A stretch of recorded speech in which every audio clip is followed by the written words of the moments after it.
everybody, Dutchsinse here, 3:18 p.m. Central Time on Saturday, September 20th, 2014. And we're looking at Earthquake 3D here, which is a USGS feed of the most recent earthquakes. And right now I've got it turned down for the last 24 hours, showing us everything 2.5 and greater in the United States and 4.0 and greater internationally. Let's just go right into the United States right off the bat, get this out of the way. We've seen a series of earthquakes occur over the last few days. Let me go ahead and show you the last 72 hours, which basically tell the tale of movement of the entire plate, specifically the craton, which is the unsubducted portion of the plate, which roughly begins up here in Idaho, extends down through Colorado and New Mexico, eastward through Oklahoma, Texas, further eastward through Tennessee, and then up the mountain ranges back all the way up to the East Coast. And when we see excessive movement in the West Pacific, this puts pressure on the North American plate, and time again we see earthquakes start to kick off along the edge of the unsubducted plate, which is something that they said could never happen. And this is showing in the fracking operations here in Oklahoma, for instance. Again, this is just the last 72 hours. Let me go ahead and show you the last week. This is the last 7 days. Now you can see there's so many earthquakes, it's really hard to tell. So let me go ahead and turn this up to, let's say, 4.0 and greater, first of all. Okay, so now we're looking at 4.0 and greater, and then you can start to see the activity that's happened here from the far northwest to the far south, and then eastward along the edge of the plate. So multiple 4.0s in Oklahoma going right up to the border of Kansas. And again, Kansas not really known for its earthquake activities, neither Oklahoma. And that's all confirmed fracking. And just to prove that, well, let's go ahead and look some of these up. Okay, here's the statistics on this from the USGS. 2.8 miles deep. That's right around that 3.1 mile depth, that 5 kilometer depth that we see all the fracking earthquakes occur at usually. Got Google Earth open here. We just take the coordinates from the USGS, put them in, and this will take us right on in on the operation. Now you can see all the other wells and other weird geologic activity I've documented over the last several years marked on this map as well. So, okay, here's the earthquake epicenter, and let's just go ahead and zoom in and see if there's anything right there at the location before we go just to the west at those previously marked wells from other earthquakes that have occurred. Let's see here. Here we go. Here's one right here.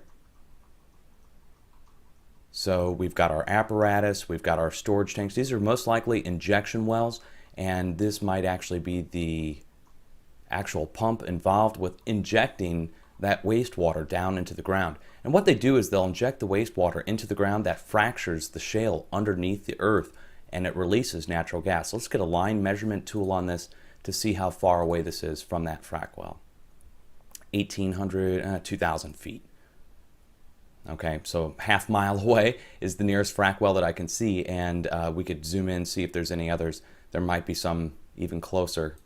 Sometimes they put them right in with the houses, literally in subdivisions right next to a brand new house. You'll have a frac well.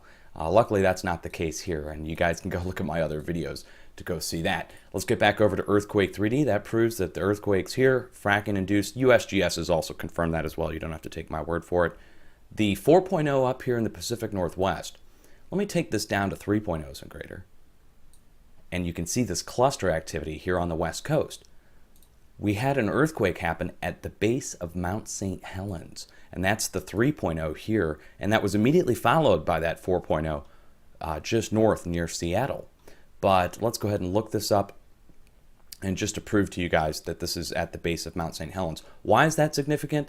I think 2 months ago, they announced that Mount St. Helens was recharging. The magma chamber at Mount St. Helens was recharging, filling back up. And that confirms with the rest of the area, actually, which Yellowstone, the entire Pacific Northwest, confirmed to be recharging in the magma chambers. California confirmed to have raised a ½ inch, I think, since New Year's. Yellowstone raised almost 3 inches from New Year's and moved a ½ inch as well. So we're talking about a lot of movement happening on the West Coast. So here's Mount St. Helens, and here's the earthquake. We're talking a few miles away. I want to say less than 10 miles away. Did the measurement the other day here. 60,000 feet. So let's get that in miles. 12 miles away. Okay, and that's from the actual caldera. If you want to go right out to the edge of the mountain, we're looking at about 10 miles. So not far away at all, and not really an area we see a lot of earthquake movement happening, and there it is. Okay, so we've got 4.0, 3.0 up here in the Pacific Northwest, the 3.0 here in central Idaho, Yellowstone right here. They've done new underground measurements going down into the ground to penetrate the magma chamber to see how big it is, and they found out it extends all the way over here into central Idaho, the magma chamber for Yellowstone. So we're starting to see earthquakes, and that's of the last several months, occur at this location in Idaho. I truly believe that's related to magma chamber activity at Yellowstone, and we've gone over that. We don't have time to go into that now. You guys can go check my other videos on that. Further south in Nevada, right here at the Oregon, Nevada, California border, these earthquakes are also happening at an old rift, an old volcanic rift, and I'm surprised nobody's picked this up. Usually people just don't look up the earthquakes on Google Earth, so they don't really know what's at the epicenter. I recommend you guys do that. Let's just go confirm this. And what you'll see at the location when we get there is, well, I won't spoil it for you here. Let's just go ahead and take a quick look.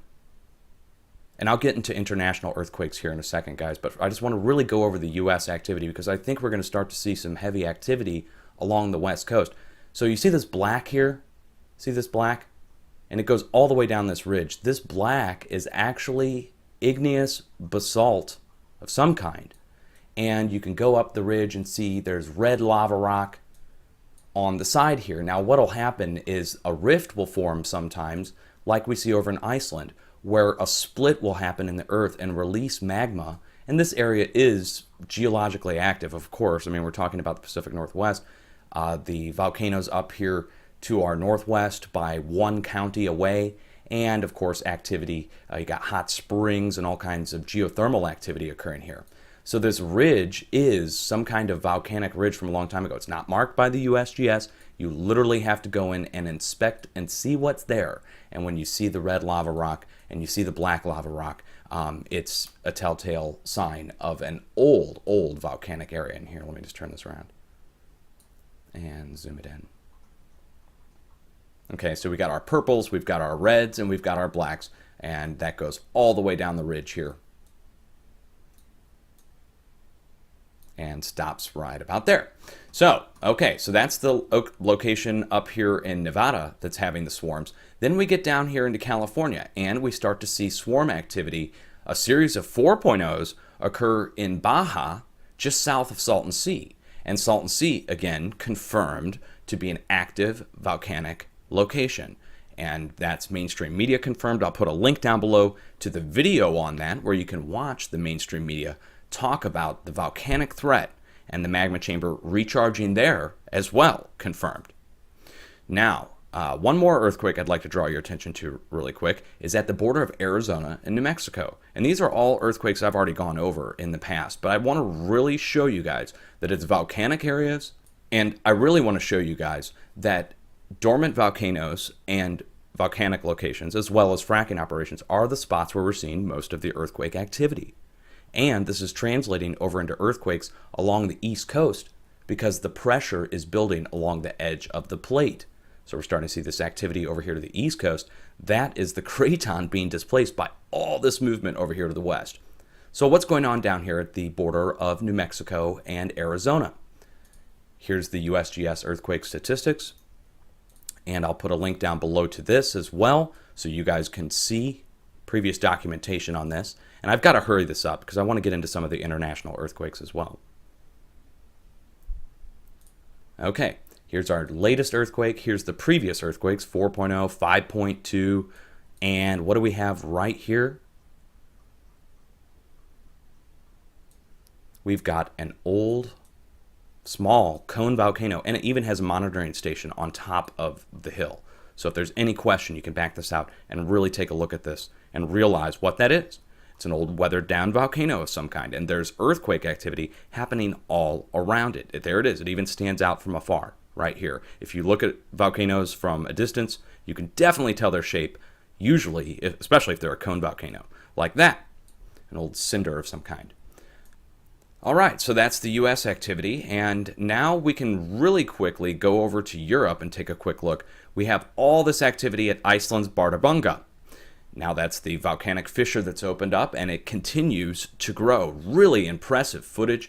I've got some on my website here, and I'll put a link down below to this as well, so this is going to be a really linked-packed description down below the video, guys. But we've got animated GIFs, GIFs of lava flows that are really cool. You'll just have to come over and check these out. There's more and more footage coming out every day out of Iceland. And this is activity right along the mid-Atlantic ridge.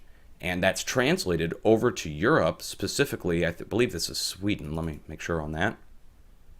Yep, Sweden. There was a moderate earthquake there. We don't normally see much activity there, and that's definitely related to the movement happening to their west.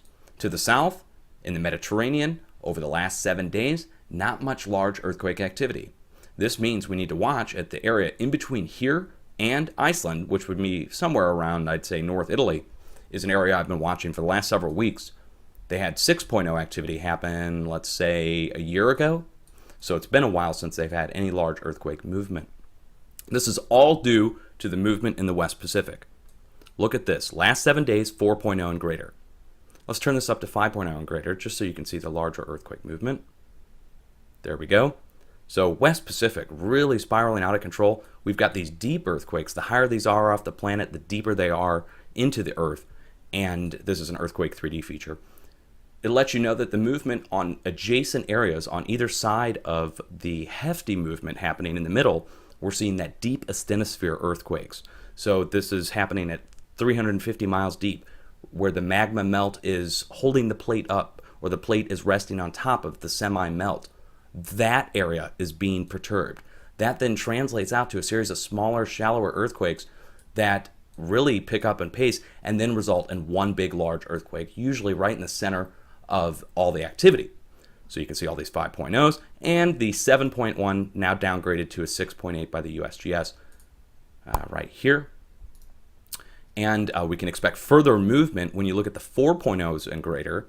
That really shows the excessive activity spilling all the way across. And it goes right over to Europe, right up to Bardarbunga, and goes across over Alaska down to the United States, where the whole United States craton is being displaced. Further south, Central America, look at that cluster. Look at that huge cluster of 5 and 4.0 earthquakes just south of Mexico, and the cluster to the north of Mexico. This means we need to watch Mexico. The silent areas in between the areas that are experiencing excessive activity are the areas we need to watch for large-scale movement in the near term. Got another cluster spot down here at Chile and Peru. That would mean we need to watch just north of Chile and Peru, in between this cluster point here and this cluster point here, in the near term, to make up for all this other excessive activity. Look how it spills over as well over towards Puerto Rico.